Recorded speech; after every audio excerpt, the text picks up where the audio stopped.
जबलपुर के जवाहरलाल नेहरू कृषि विश्वविद्यालय में छात्रों और प्रशासन के बीच विवाद गहराता नजर आ रहा है।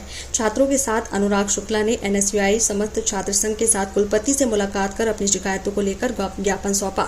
छात्रों ने आरोप लगाया है कि विश्वविद्यालय के डीन कमेटी उनकी बात सुने बिना हॉस्टल के कुछ छात्रों के दबाव में एक तरफा कार्रवाई कर रही है। छात्र अमित जाट के अनुसार परीक्षा के दौरान ही 3 छात्रों को जबरन ट्रांसफर लेटर थमा दिए गए और उन पर हस्ताक्षर करने का दबाव भी बनाया गया। छात्रों का कहना है कि उनके पास अपनी बेगुनाही के पर्याप्त साक्ष्य मौजूद हैं, लेकिन प्रशासन उनकी बात को नजरअंदाज कर रहा है। उन्होंने इसे छात्र के भविष्य और करियर के साथ अन्याय बताया है। इस पूरे मामले में कुलपति ने छात्रों को आश्वासन दिया है कि डिसिप्लिनरी कमेटी की दोबारा बैठक बुलाई जाएगी, जिसमें सभी पक्षों के सुनने के बाद निर्णय लिया जाएगा।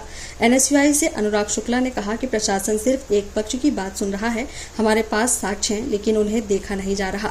यह हमारे करियर के साथ सीधा अन्याय है। आपसे निवेदन कर रहे थे कि आप भी आ जाते तो अच्छी बात हो जाती।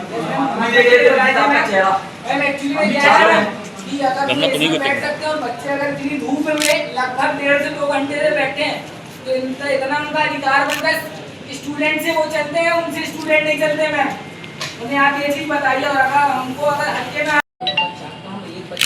क्या बोला सर क्या एग्जाम के पहले स्टूडेंट मिले नहीं, ये एग्जाम के बाद मिलते नहीं। क्या एग्जाम के पहले सर मैं क्या बोलूं, आप खराब मत करो सर। 3 से 4 हमारा पेपर था पर्सनैलिटी डेवलपमेंट का। हम पेपर लिख रहे थे सर, तो पेपर लिखते में पेपर का टाइम भी एंड नहीं हुआ था। और सर आते हैं, हमारे एडवाइजर सर आते हैं और एक सर आते हैं ज्ञानेंद्र त्रिवारी सर आते हैं, एडवाइजर सर एक उपाध्याय सर आते हैं और हमसे ज़बरदस्ती जो ट्रांसफ़र लेटर है उसमें सिग्नेचर करवा लेते हैं और हम लोग को नोटिस दे देते हैं और कहते हैं इसमें सिग्नेचर करा के ले आना, ये कहते हैं। और बता दो और इससे भी करवा दीजिए सर ट्रांसफ़र लेटर जो कि हमने, जबकि पहले वीसी सर से जाके भी बात की थी इस चीज़ का कि हमें इस चीज़ खुश नहीं है। उसके बाद दोबारा डीन कमेटी बैठी, उसके बाद ज़बरदस्ती लोग ट्रांसफ़र लेटर सिग्नेचर करवाते हैं सर। हम टोटल 40 लड़के हैं जो बाहर रह रहे हैं फिलहाल में, और टोटल क्लास में हम 80 लड़के हैं। हुआ ये, हमारा चल रहा था एग्ज़ाम, उसके बीच में हमारे क्लास एडवाइजर सर और ज्ञानेंद्र तिवारी सर आते हैं और हमसे बोलते हैं कि इस नोटिस पे साइन करो, अगर तुम नहीं करो तुम लेट होगा, तुम्हारे ऊपर और स्ट्रिक्ट एक्शन लिया जाएगा। बल्कि उससे पहले हम वीसी सर और उनसे सबसे मिलकर गए, उन्होंने बोला कि डीसी दोबारा बैठाएंगे। जब डीसी लास्ट टाइम बैठी तो उनमें लास्ट डिसीजन ये था कि जिन 7 लड़कों का नाम आया था, 4 हॉस्टल और 3 हम बाहर वाले, तो सबको ये वार्न कर रहा था कि तुम्हारी लास्ट वार्निंग है, अगली बार तुम कुछ करोगे तुमको जो कॉलेज एक्शन लेगा वो मानना पड़ेगा। हमने लिखित में दिया कि जो एक्शन कॉलेज लेगा अगली बार से हम मानेंगे, और हमारा वार्निंग लेटर हमें दिया गया, घर पे पहुंचाया गया। उसके बाद मंडे को इंस्टेंस ली, हम सिर्फ 3 जन को, हमको वो ट्रांसफर लेटर कलेक्ट करने को बोलते हैं, हमें कुछ पता नहीं है। और वार्निंग लेटर के बाद ये एक्शन इनने अर्जेंटली हम 3 जन पे बस ले लिया।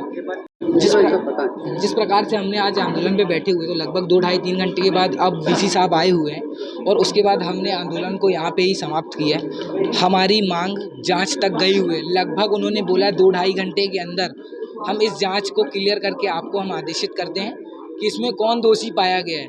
अगर इस बार भी एक पक्ष कार्रवाई होगी तो हम उग्र आंदोलन करेंगे और इसकी जिम्मेदार जिला इनका प्रशासन होगा और वीसी प्रशासन होगा। बदलते जो समीक्षा है, मतलब जो चाहते हैं कि हमारा पक्ष नहीं सुना गया, समिति आज फिर से हम कह रहे हैं बैठेगी और फिर से विचार करके जो कार्रवाई है उसकी अनुशंसा करेंगे।